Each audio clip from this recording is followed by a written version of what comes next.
I'm Rick Kaler. Thanks for joining me.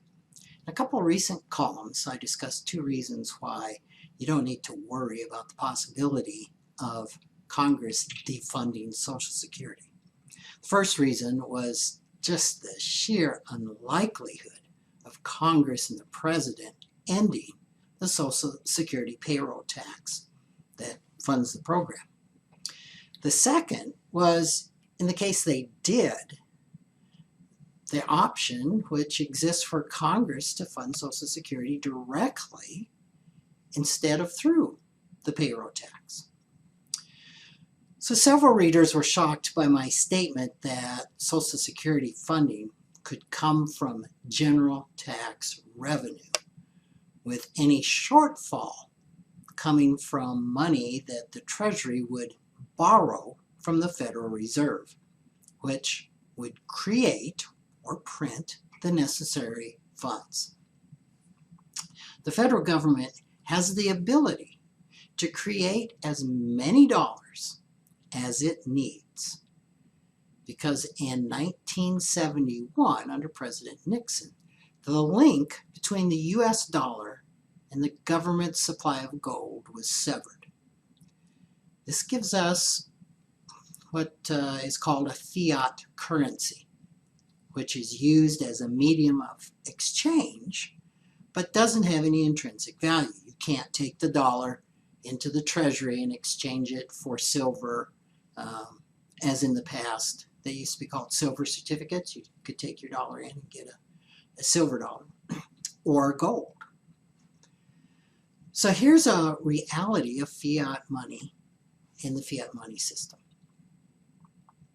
Taxes are not needed to fund the spending of a currency issuing country. Currency issuing means the country has their own currency. The United States, Great Britain, Japan, China, all of these countries have their own currency that they control. Canada. So, this is a really confusing concept for any individual company, city, or state. All of these entities must earn money in some way through wages, sales, or tax revenue, and keep their expenses less than their income in order to remain financially viable. This is not true of the federal government, which can spend money by creating it. It has no economic need to increase revenue through tax increases before any new spending. This means that there is no economic reason for a pay-go, which stands pay-as-you-go. It's a budget rule requiring that tax cuts, as well as increases in entitlement and other mandatory spending, must be offset by tax increases or cuts in mandatory spending. It would make perfect sense if you're a state and you didn't have the ability to create money. But in the case of the federal government, it's not needed. All right, I realize this is a real brain twister. I thought the gentleman who first introduced me to this economic principle was certifiably insane. It took me a few years of re-education for me to finally get it. My 19-year-old son, who's been studying this with me, is like, "Dad, I don't understand why it took you so long to get this. It seems perfectly logical to me." I said, "Well, son, you didn't have 40 years of economic theory to have to unlearn." So when you hear a politician say that we are going to need massive tax increases to pay back the national debt, they clearly don't understand fiat money or the fiat money system. The federal government cannot run out of money. They can't run out of dollars. They will always have enough dollars to redeem any dollar-denominated bond and pay the interest, or to meet any necessary expense. So, what the government still must restrain and manage is its spending to avoid inflation. It's not default that's the issue, it's inflation that is the threat. The biggest risk of creating currency is the potential for devaluing that currency through inflation.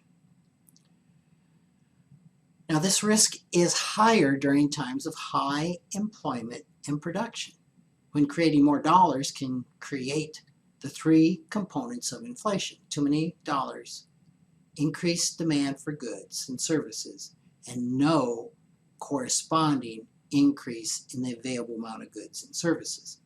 Said another way, too many dollars chasing too few goods.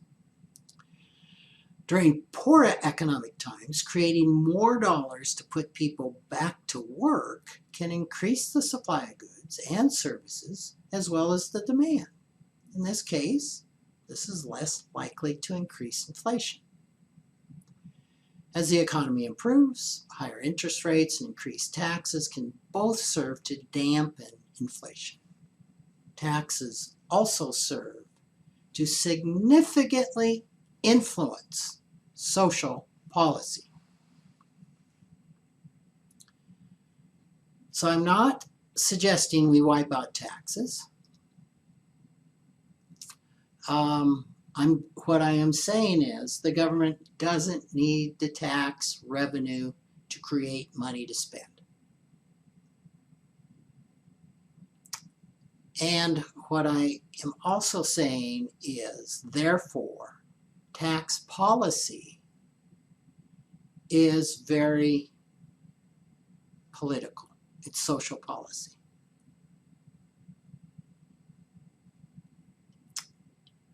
So, I try to get these into 600 words.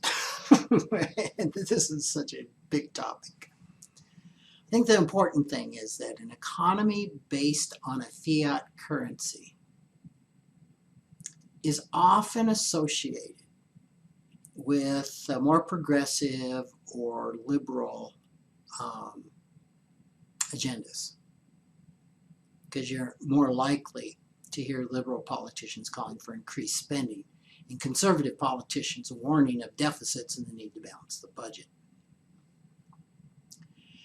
Yet, how a fiat economy works is apolitical. It's how we are going to spend the money that's political that we can create, and it's what we're going to do with tax policy that is political. So how much the government can afford to spend is completely separate from what it chooses to spend money on. The ability to create money is not political, but deciding how to use that money is very political. So the bottom line is that as long as the three factors of inflation don't combine, the U.S. has the money to make the political choice to do both fund Social Security and eliminate the payroll tax. Thanks for listening.